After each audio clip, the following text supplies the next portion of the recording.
मैं एक बेटी गोद लेना चाहती हूँ। 40-42 साल की घरेलू स्त्री थी सुधा। भरा पूरा परिवार था। धन धान्य की कोई कमी नहीं थी। सुधा भी खुशी थी अपने घर संसार में, लेकिन कभी कभी अचानक बेचैन हो उठती। इसका कारण वह खुद भी नहीं जानती थी। पति उससे हमेशा पूछते कि उसे क्या परेशानी है, पर वह इस बात का कोई उत्तर न दे पाती। तीनों ही बच्चे बड़े हो गए थे। सबसे बड़ा बेटा इंजीनियरिंग के तीसरे वर्ष में, मझला पहले वर्ष में और छोटा 10वीं में था। तीनों ही किशोरावस्था में थे। अब उनके रुचि के विषय अपने पिता के विचारों से ज़्यादा मेल खाते। वे ज़्यादातर समय अपने पिता, टीवी और दोस्तों के साथ बिताते। सुधा चाहती थी कि उसके तीनों बेटे उसके साथ कुछ समय बिताए, पर उनकी रुचियाँ कुछ अलग थी। अब वे तीनों ही बच्चे नहीं रह गए थे। धीरे धीरे वे पुरुष बनते जा रहे थे।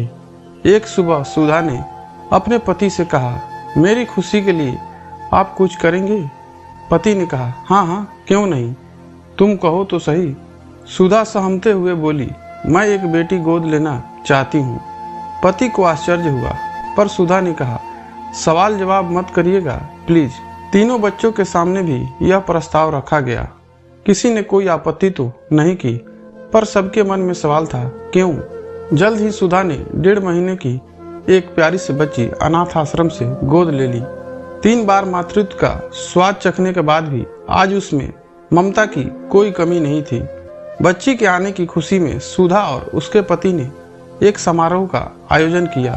सब मेहमानों को संबोधित करते हुए सुधा बोली, मैं आज अपने परिवार और पूरे समाज के क्यों का जवाब देना चाहती हूँ। मेरे ख्याल से हर घर में एक बेटी का होना बहुत जरूरी है। बेटी के प्रेम और अपनेपन की आर्द्रता ही घर के सभी लोगों को एक दूसरे से बांधे रखती है। 3 बेटे होने के बावजूद मैं संतुष्ट नहीं थी। मैं स्वयं की परछाई इनमें से किसी में नहीं ढूंढ पाती। बेटी शक्ति है, सृजन का स्रोत है।